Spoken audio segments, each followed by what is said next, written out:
everyone. This is Marcia Williams Cromer with the Rancher and Stilettos Presents Cocktails and Conversations. Today's guest and my friend is best-selling author Brian W. Smith. And just a little bit of background, Brian is my writing coach. He is the person who has made The Rancher in Stilettos, the best book that it could possibly be. I knew that I needed someone to coach me along, and I think it's fantastic to have him on. So, Brian W. Smith, what's Hey, up? what's up? How you doing, So, baby? so good to see you. Oh my goodness.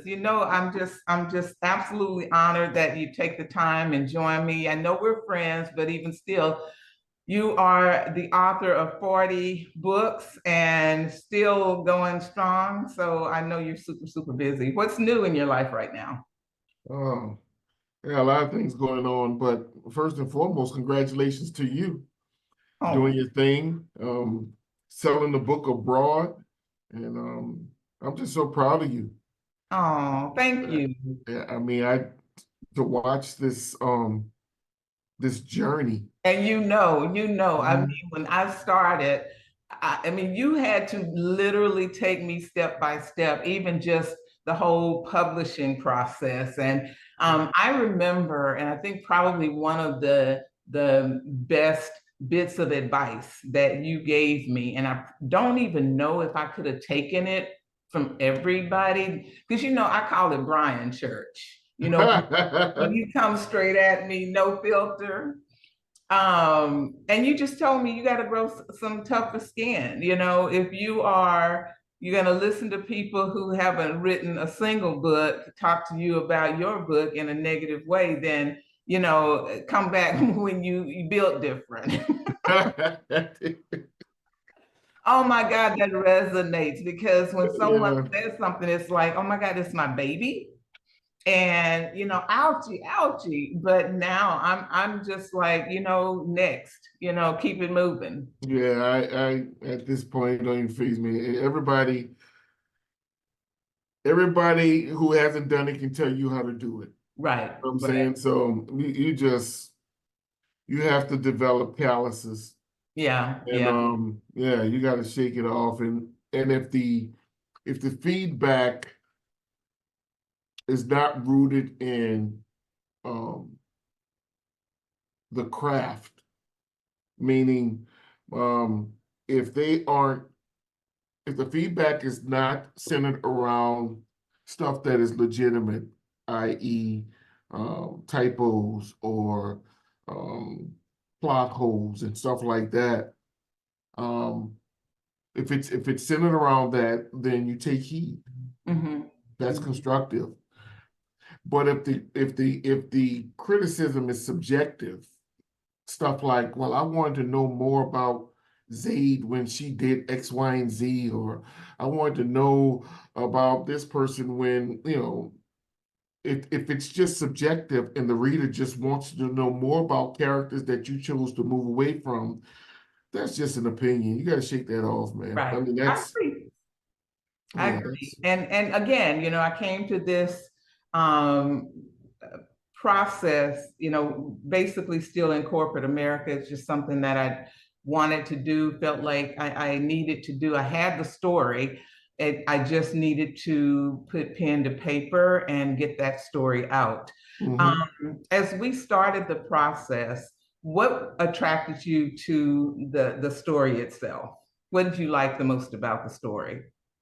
I just thought it was a very interesting story. I thought that it was a story that, I mean, I had heard um the story about friends, right? A group Mm-hmm. of friends. I mean, many of Terry McMillan's early books that was the foundation for a lot of the books.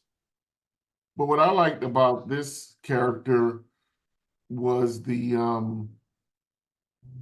I like the entrepreneurial angle.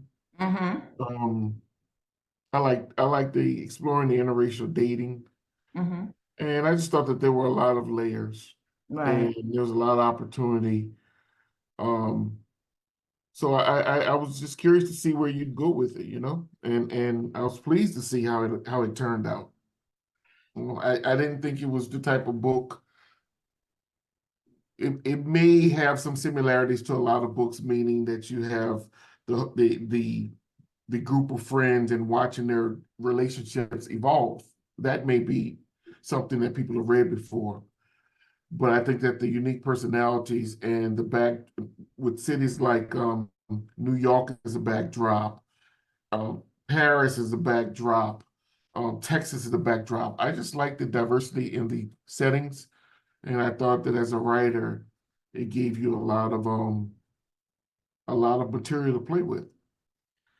I think one of the biggest advantages that I found to having you partner with me on this book um, was really getting that male perspective, because sometimes I'm like, I would have that storyline. I'm thinking, I don't know if you recall the storyline where Zayd cheats and she gets with her best friend Nash.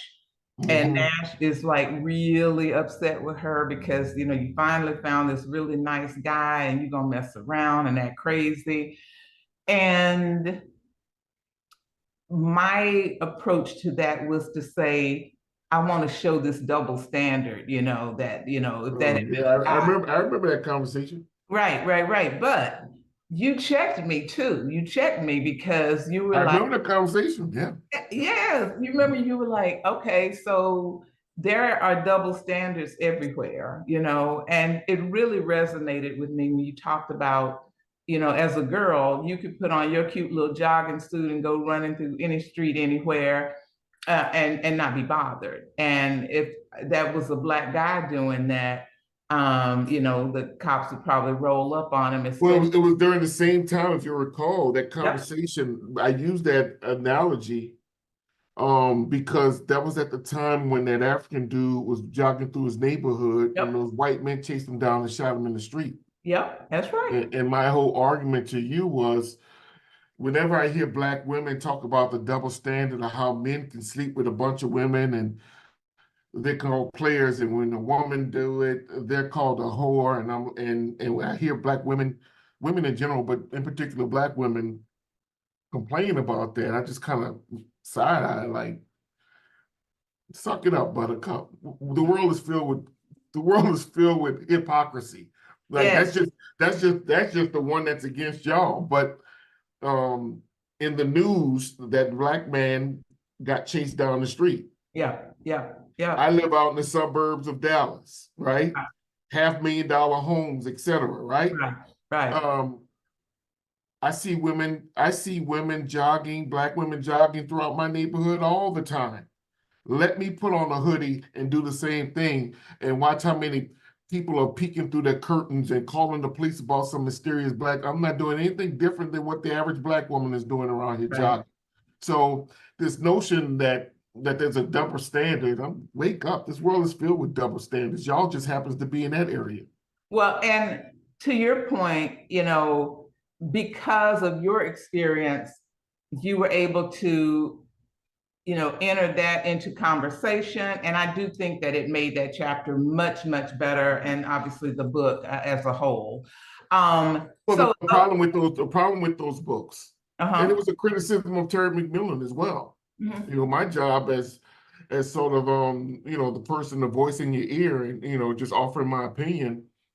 The problem that it wouldn't be a problem. I mean, Terry McMillan made a lot of money and is extremely successful. But the issue that a lot of men had with those books was that they were considered from the male perspective, oftentimes male bashing, Mhm. Mhm. right? Right. And one of the things that I try to bring to the table in our discussions is that after writing 40 books, you know, I mean, at the time when you and I met, I guess I was probably around 30 novels. But what I learned throughout the years as a writer is that it is important to write balanced characters, Mhm. books that are balanced.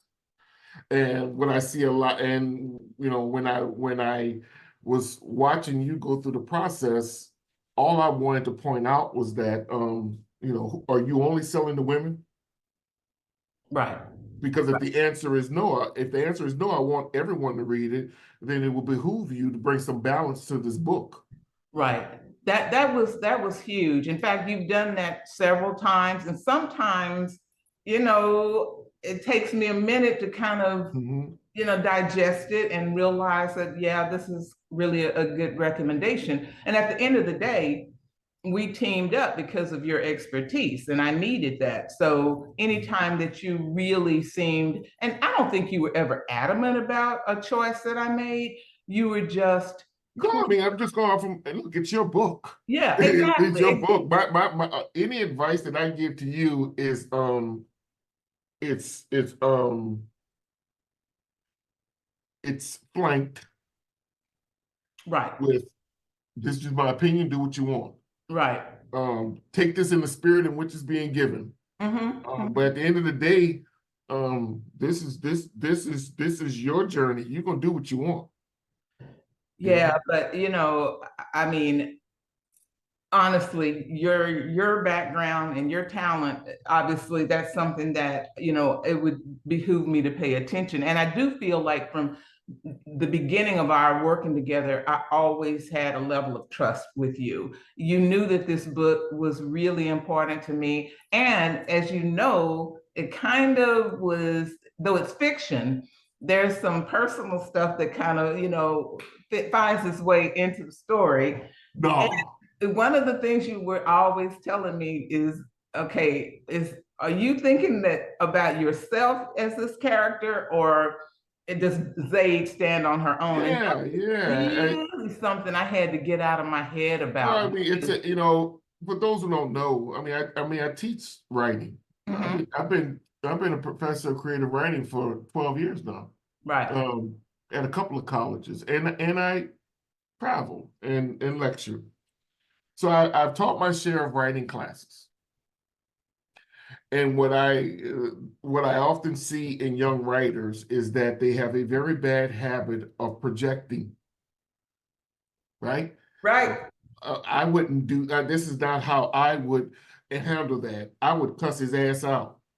Well, that's not how you started writing the character. right, And what's with the switch? Well, I mean, I just feel like if somebody said that she should do X, Y, and Z, and I would just go, no, that's what you would do. right, This ain't about you. These characters have personalities that you chose. You can't switch midstream because on this particular topic, this thing is a trigger for you. So now you're going to have the character react the way you would. right, That's right. going to That was ring tough. untrue. That was Huh? tough. That was a tough hurdle for me to get over. And I Right. think It's not particularly, about you. You got to take yourself as writers. We are supposed you take yourself out. This ain't about you. right, You're the right. writer, but it's not about you. Right, right.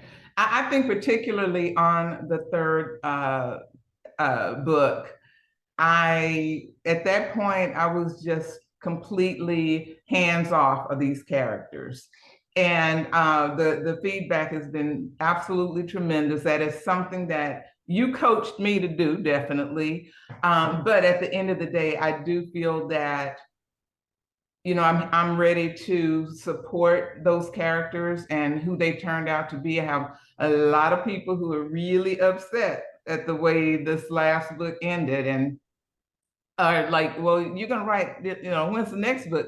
No, no, no, no, no. They may live to ride again, but it will not be in the Ranch and Stilettos. Yeah, I mean, you gotta look, people, it's a gift and a curse, and it's a compliment.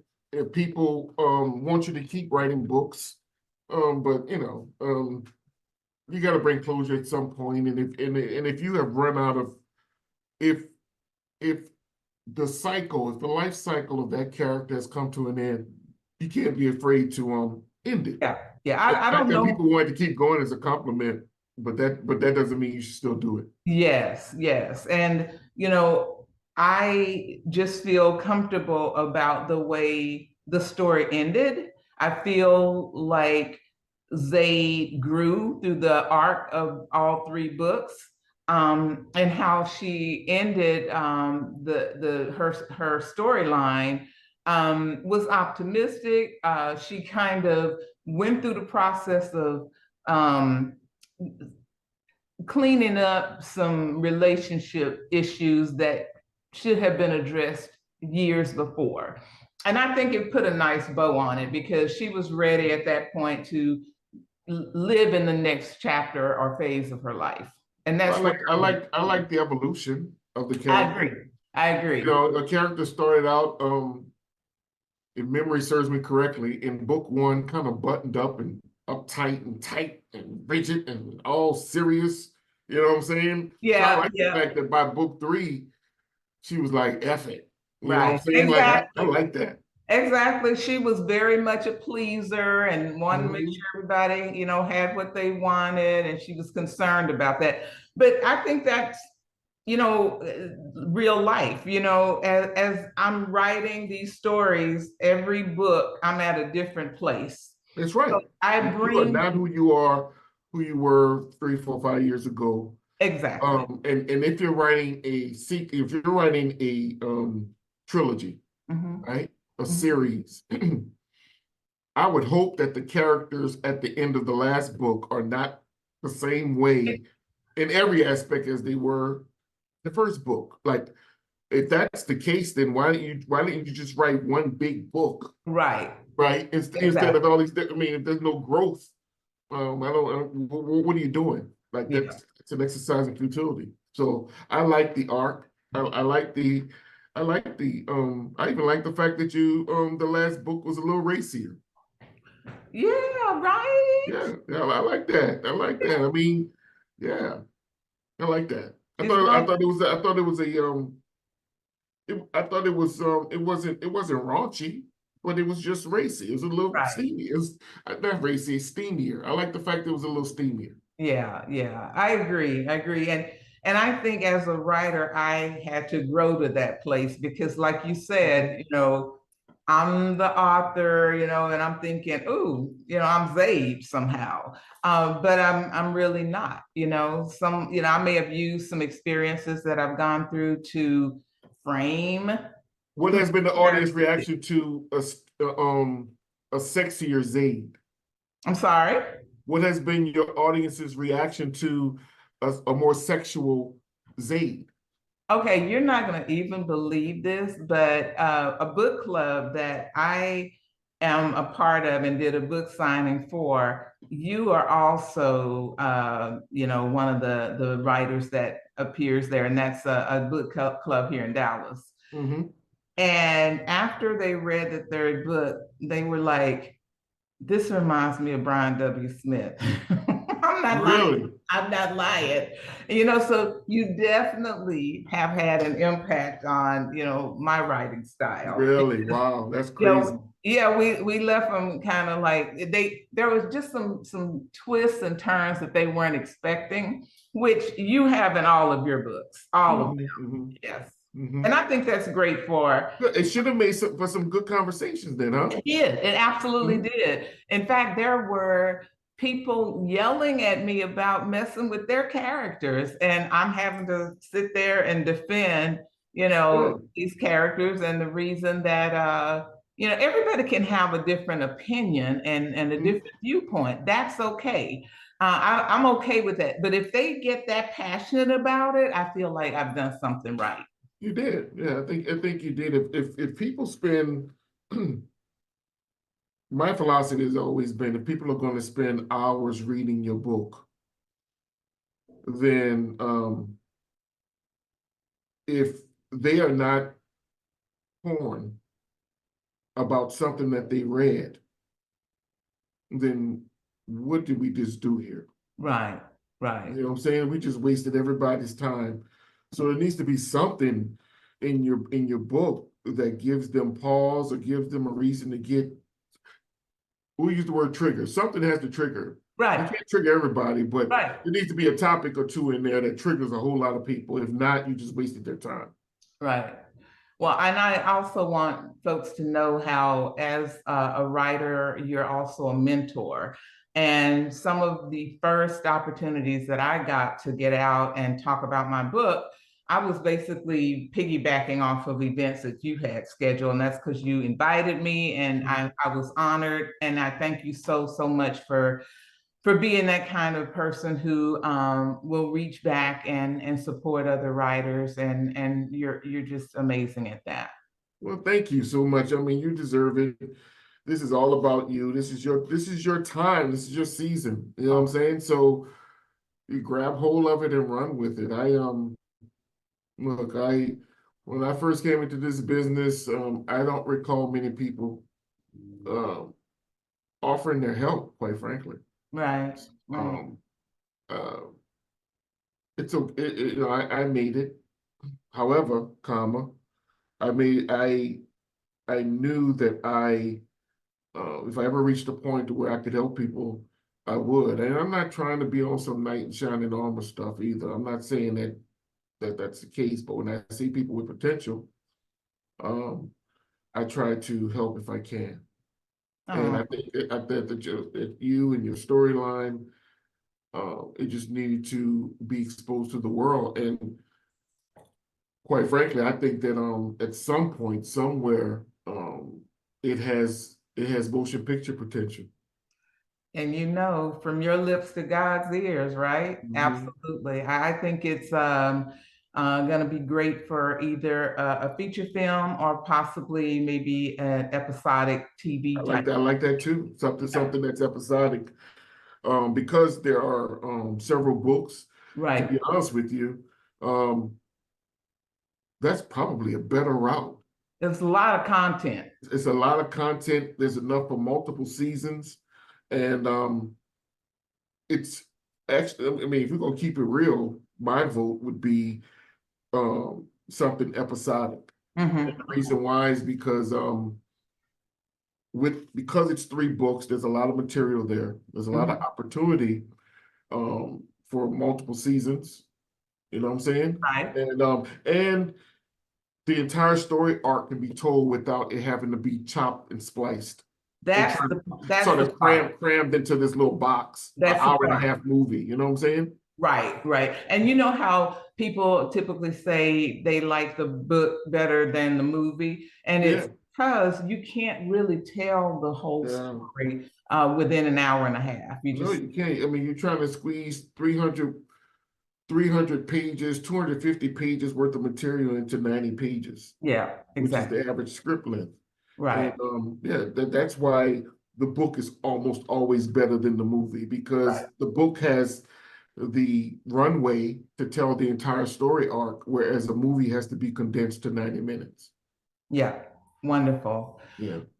Brian, you know what? I can't thank you enough for joining me today. And again, you know what? This is Cocktails and Conversation. So I'm No going to say doubt. cheers to you. I ain't gonna tell you what's in this cup, but Okay. thank you. Okay. You know I don't want your I love audience you, to brother. know. Huh? What'd you say? Your audience don't need to know what's in my cup. Okay. Well, I'm drinking the Rancher and Stilettos, the All official right. drink of Rancher and I Stilettos. think it's so dope. Um, I do see TV series. Oh, thank I you. And do. you I know do. The we're more I think about it, the more working I on think, it. huh? I said, you No know we're doubt, working on it. no doubt. So, I'm here for you whenever you need me. Just reach out. You know how to reach me. I know, I know. I appreciate you, kiddo. We'll No talk doubt, soon. And thanks for joining. no doubt, baby. You be good. All right, peace out. Peace.